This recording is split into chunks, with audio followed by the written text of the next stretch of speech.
उतने प्रयत्न करता है ना, जिनकी इच्छा भी और हो जाए, लाख हो जाए, नहीं तो करोड़ हो जाए, करोड़ नहीं तो अरब हो जाए, और करते करते वो इच्छा बढ़ती है और इंसान उसके लिए जी जान से प्रयास करता ही रहता है। ये अध्यात्म के मार्ग को हम स्पष्ट रूप से इसका लाभ नहीं जान पाते ना, उतना ध्यान से सोचते भी नहीं, समझते भी नहीं कि इनका लाभ क्या होगा। अगर वो तो हमारे, इसके लिए तो हमें बाहर से कोई प्रयत्न करना भी नहीं पड़ेगा। जो हमारी मूल चीज है उसको, किसको हमने सुधारना है, वो है हमारे संस्कार, हमारी वृत्ति। लेटे बैठे भी अगर हमारी वृत्ति की दिशा क्या है, किस तरफ हमारी वृत्ति जा रही है, कहाँ हम ले जाते हैं, तो उसी पर तो निर्भर है सब कुछ।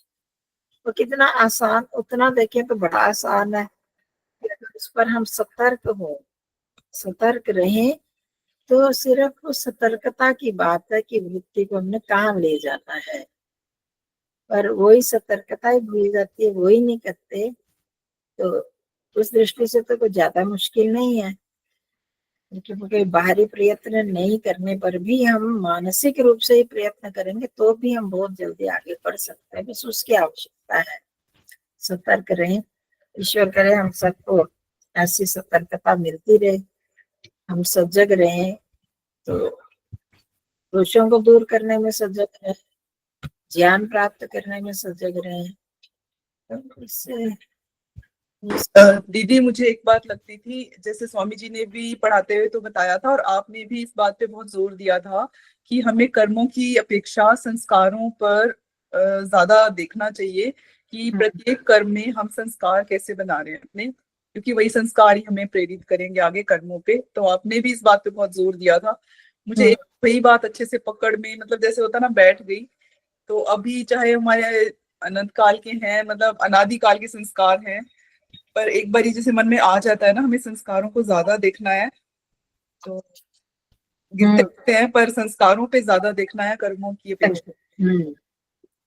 हाँ, क्योंकि संस्कार अच्छे होंगे तो कर्म अपने आप अच्छे हो ही जाएंगे, फिर तो गलत कर्मों की तरफ मन जाएगा ही नहीं ना। संस्कार अच्छे बन गए, संस्कार अच्छे का क्या मतलब कि हमारी वृत्ति, संस्कारों से ही वृत्ति चलती है, वहीं पर हमारी रुचि बनती है, तो वो उन्हीं को ही मूल रूप में तो बीज तो वही है, उस बीज से ही तो आगे वृक्ष बनना है। तो उस बीजों को अगर ठीक कर लें तो बाकी कर्म अच्छे करते हुए भी हमारे संस्कार गलत है, वो तो खैर हमने बहुत चर्चा की है इस विषय पर, कि अगर कर्म तो अच्छे हैं, कर रहे हैं, परंतु संस्कार या वृत्ति ठीक नहीं है, तो वही कर्म जो है गलत बन जाता है, उसका फल गलत ही मिलेगा ना हमको।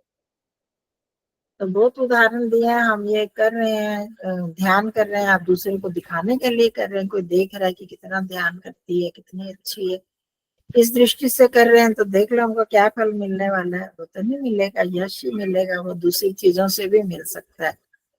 और कर रहे हैं कि इससे मेरे को सचमुच आत्म ज्ञान हो, ईश्वर के विषय में ज्ञान हो, और अगर वो रहेगी वृत्ति और हर कार्य में वही बनती रहेगी, तो संसारिक कार्य करते हुए भी हमारी दिशा वही रहेगी। हमारी दिशा वृत्ति पर ही निर्भर करती है।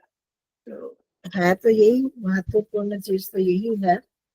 वो करेंगे तो कर्म तो ऑटोमेटिकली अच्छे बनते ही जाएंगे, तो उन्हीं को हमने सुधारना है।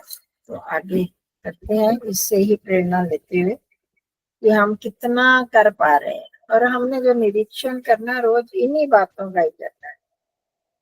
ये बाकी छोटी चीजें कि झूठ बोला, सच बोला, ये इतनी महत्व नहीं रखती इस समय, मतलब क्योंकि वो चीजों को तो हम ये प्राय हम लोग कोशिश करते ही हैं और करते हैं कि झूठ वूठ ना बोलें, परंतु उसके साथ साथ ये भी कि अगर सच भी बोला तो किस दृष्टि से हम बोल रहे हैं, झूठ बोला तो क्यों बोल रहे हैं, क्या है मेरे जीवन का उद्देश्य, वो सोच कर ही हम बोलते हैं ना झूठ, कि मेरे को अपनी जान बचानी है या धन को प्राप्त करना है ना, लोभ क्रोध मोह कारणात। वो जब वितर्क बाधन प्रतिपक्ष बाधन वाली बात आती है, वो यम नियमों का उल्लंघन हम क्यों करते हैं, इसीलिए ही करते हैं ना। अहिंसा आदया वितर्का, तो अहिंसा जो ये वितर्क है, इनका हम बाध्य करते हैं, किस लिए करते हैं, लोभ क्रोध मोह मुख्य रूप से ये तीन ही कारण है बीज रूप से। तो ये अगर संस्कार हमारे मोह का संस्कार, लोभ का संस्कार, ये जब अगर ये खत्म हो जाए तो फिर हमारी जो है दिशा ठीक हो जाएगी। ईश्वर करे हम सब इस तरफ चलें, हम स्वयं प्रयास करें तो ईश्वर को जरूर सहायता करते ही हैं। प्रयास सबको ही करना होगा। तो